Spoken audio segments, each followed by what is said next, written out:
Ada yang bertanya, bagaimana orang yang beramal apa saja tetapi meninggalkan sholat?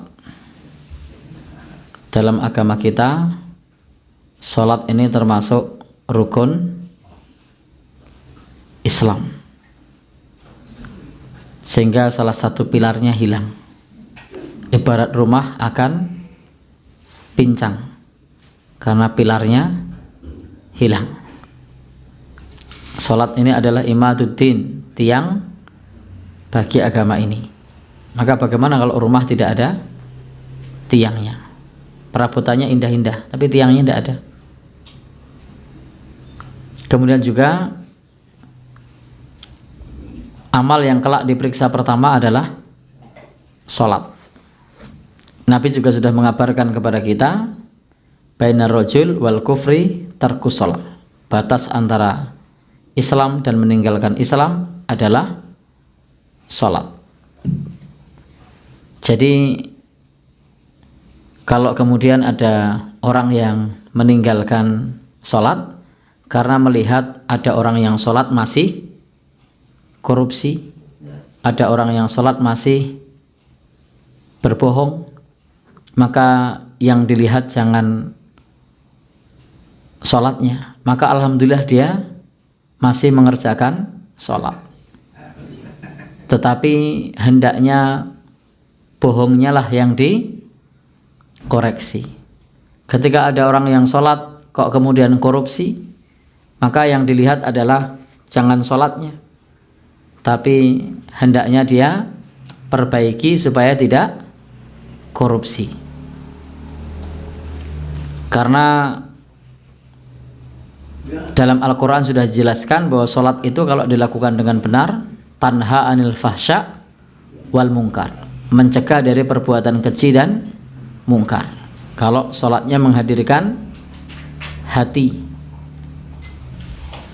Lalu bagaimana kalau amal yang lain dikerjakan tapi sholat ditinggalkan? Sudah kita sampaikan bahwa ketika seseorang meninggalkan sholat, maka faqad khaba wa khasira, maka sungguh rugi dan rugi.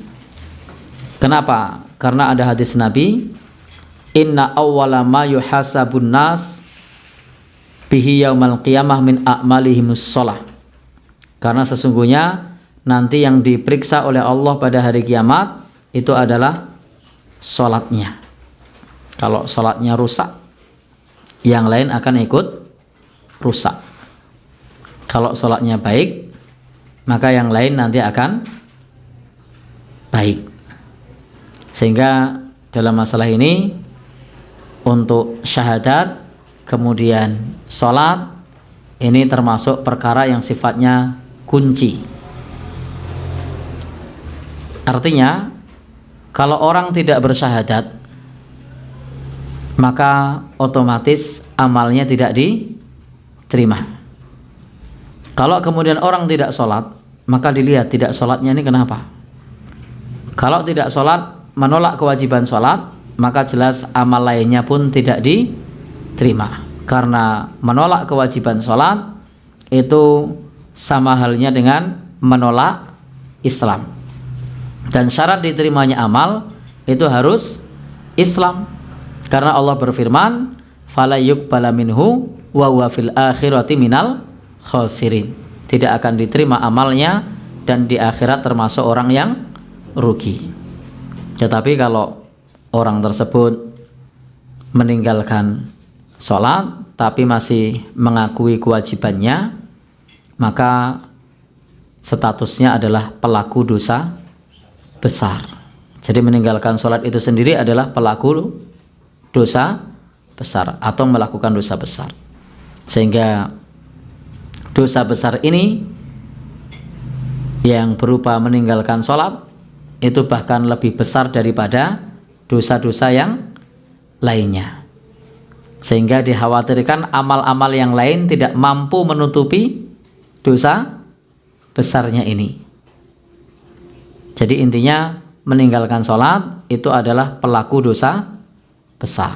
Sehingga amal-amal yang lain tidak sanggup untuk menutupi dosa besar meninggalkan sholat. Kalau menolak kewajibannya, menolak kewajiban sholat, maka sama dengan menolak Islam, sehingga amal yang lain tidak bisa diterima. Karena sudah jelas dalam Al-Quran, fala yuqbala minhu wa huwa fil akhirati minal khasirin. Amalnya tidak diterima dan di akhirat termasuk orang yang rugi. Wallahu a'lam bishawab.